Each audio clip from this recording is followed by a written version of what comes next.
Good morning, students, and I am going to do a read aloud, and it is Stellaluna. And today I want to teach you how to make connections as you read. And for this lesson, you will need your Post-it pack, and you will need a pencil, and you'll also need your journal for writing after. And when you make connections, you're already doing this, you just don't know it, or maybe you don't realize it. And when you make connections, you can make self-to-text connections. And that means you are connecting to something in the story. The story is the text. And you can also make text-to-text connections. So you can think about this text, and you can think about another text that I already read and how they're connected. Or maybe you can think about another text, another story that Ms. Cole read last year. And that is called a text-to-text connection.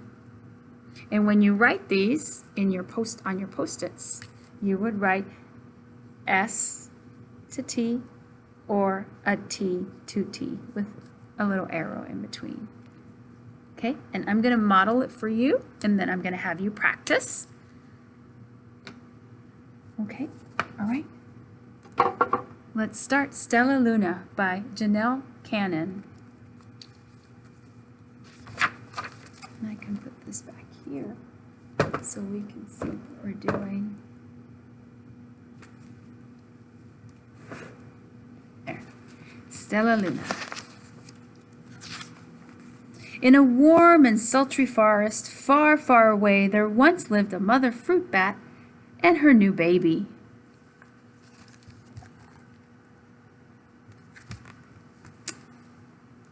How Mother Bat loved her soft, tiny baby. "I'll name you Stellaluna," she crooned. Each night, Mother Bat would carry Stellaluna clutched to her breast as she flew out to search for food. Now, I have a text-to-self connection here because there's a place in Olympia where I go visit a lot that they have a bat colony out in this place called Woodard Bay. And it's a long, long bat colony on a pier. And last summer I went there and I saw it. And so I have a self-to-text connection. So I would put a Post-it here and I would write self-to-text. And I also am going to write the date so I remember when this is from. And then later on, you can choose to write about this in your journal. Or I could choose to write about it. One night, as Mother Bat followed the heavy scent of ripe fruit, an owl spied her. Uh-oh. On silent wings, the powerful bird swooped down upon the bats. Dodging and shrieking, Mother Bat tried to escape, but the owl struck again and again, knocking Stellaluna into the air. The baby wings were her baby wings were as limp and useless as wet paper. Down, down she went, faster and faster into the forest below. So if you have a self-to-text connection, you can go ahead and mark it on a Post-it right now. The dark leafy tangle of branches caught Stellaluna as she fell. Maybe you fell once into tree branches. Maybe you've seen a bat before. One twig was small enough for Stellaluna's tiny feet to grab. Wrapping her wings around her, she clutched the thin branch, trembling with cold and fear. Maybe you've been scared or cold before. "Mother," Stellaluna squeaked, "where are you?" Or maybe you've been lost before. These would all be connections. By daybreak, the baby bat could hold on no longer. Down, down again she dropped.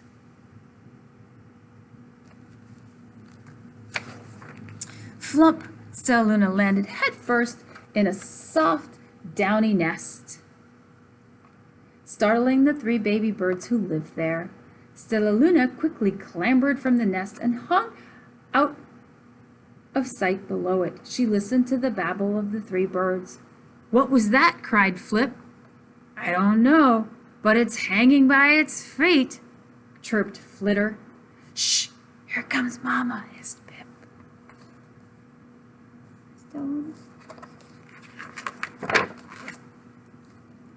Uh-oh, what's happening?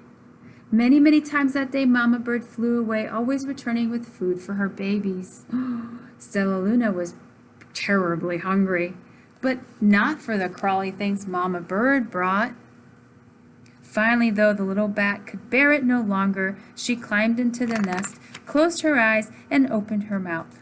Plop! In dropped Big Green Grasshopper. Stellaluna learned to be like the birds. She stayed awake all day and slept at night. She ate bugs even though they tasted awful. Her bat ways were quickly disappearing. Except for one thing, Stellaluna still liked to sleep hanging by her feet. Uh-oh. Once, when Mama was away, the curious baby birds decided to try and do it too. When Mama Bird came home, she saw 8 tiny feet gripping the edge of the nest. "Eek!" she cried. "Get back up in here this instant! You're going to fall and break your necks!" The birds clambered back into the nest, but Mama Bird stopped Stellaluna. "You are teaching my children to do bad things. I will not let you back into this nest unless you promise to obey all the rules of this house."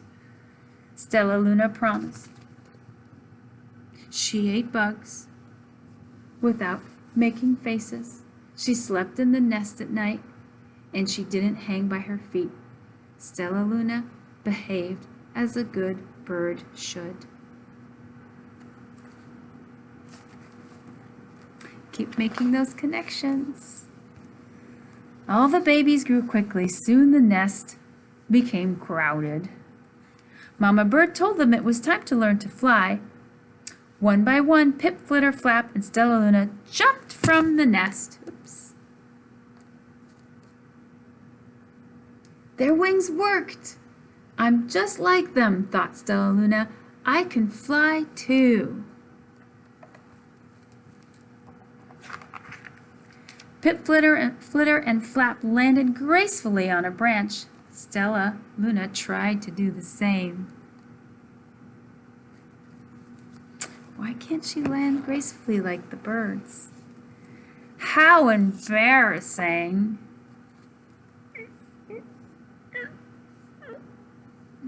Look at her face here. She's trying so hard. "I will fly all day," Stellaluna told herself. "Then no one will see how clumsy I am." The next day, Pip, Flitter, Flap, and Stellaluna went flying far from home. They flew for hours, exercising their new wings. "The sun is setting," warned Flitter. "We had better go home or we'll get lost in the dark," said Flap. But Stellaluna had flown far ahead and was nowhere to be seen. The 3 anxious birds went home without her. Uh-oh. Why is she still flying? All alone, Stellaluna flew and flew until her wings ached and she dropped into a tree. "I promised not to hang by my feet," Stellaluna sighed.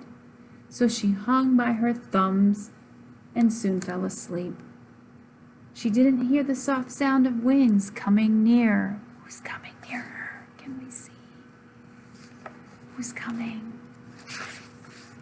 "Hey," a loud voice said, "why are you hanging upside down?" Stellaluna's eyes opened wide. She saw a most peculiar face. "I'm not upside down. You are," Stellaluna said. "Ah, but you're a bat. Bats hang by their feet. You are hanging by your thumbs, so that makes you upside down." The creature said, "I'm a bat. I'm hanging by my feet. That makes me right side up." Stellaluna was confused. Mama bird told me I was upside down. She said I was wrong. Wrong for a bird, maybe, but not for a bat. More bats gathered around to see the young, strange bat who behaved like a bird. Stellaluna told them her story. "You ate bugs?" stuttered one. "You slept at night?" gasped the other. "How very strange," they all murmured. Wait, let me look at this child." A bat pushed through the crowd. "An owl attacked you?" She asked. Sniff, sniff. She sniffed Stellaluna's fur. She whispered, You're Stellaluna. You are my baby." What's happening? "You escaped the owl?" cried Stellaluna. "You survived?" "Yes," said Mother Bat, as she wrapped her wings around Stellaluna. "Come with me and I'll show you where to find the most delicious fruit. You'll never have to eat another bug as long as you live." So we should be thinking about what the problem is, what the character Stellaluna is going through, and how it's being solved. "But it's nighttime," Stellaluna squeaked. "We can't fly in the dark or we'll crash into trees." "We're bats," said Mother Bat. "We can see in darkness. Come with us." Stellaluna was afraid, but she let go of the tree and dropped into the deep blue sky. Stellaluna could see. She felt as though rays of light shone from her eyes. She was able to see everything in her path. Soon the bats found a mango tree, and Stellaluna ate as much of the fruit as she could hold. "I'll never eat another bug as long as I lived. As long as I live," cheered Stellaluna as she stuffed herself full. "I must tell Pip, Flitter, and Flap." Uh-oh, where are they? The next day, Stellaluna went to visit the birds. "Come with me and meet my bat family," said Stellaluna. "Okay, let's go," agreed Pip. "They hang by their feet and they fly at night and they eat the best food in the world," Stellaluna exclaimed to the birds on the way. As the birds flew among the bats, Flap said, "I feel upside down here." So the birds hung by their feet. "Wait until dark," Stellaluna said excitedly. "We'll fly at night." Uh-oh. What's happening? When night came, Stellaluna flew away. Pip, Flitter, and Flap leapt from the tree to follow her. "I can't see a thing," yelled Pip. "Neither can I," howled Flitter. "Ah!" shrieked Flap. "We're going to crash." "I must rescue them," said Stellaluna. Stellaluna swooped about, grabbing her friends in the air. She lifted them to a tree, and the birds grasped the branch. Stellaluna hung from the limb above them. "We're safe," said Stellaluna. She sighed. "I wish you could see in the dark, too. I wish you could land on your feet," Flitter replied. Pip and Flap nodded. They perched in silence for a long time. "How can we be so different and feel so much alike?" asked Flitter. "And how can we feel so different and be so much alike?" wondered Pip. "I think this is quite a mystery," Flap chirped. "I agree," said Stellaluna, "but we're friends, and that's a fact." And that's it. And when you read today, I want you to try and make those connections like I showed you and like I did. You can make self-to-text connections, and you can make text-to-text connections. And I didn't make a text-to-text connection today, but I will the more we talk about and discuss Stellaluna, and then I'll show you how to make those as well. Okay, I'll see you later.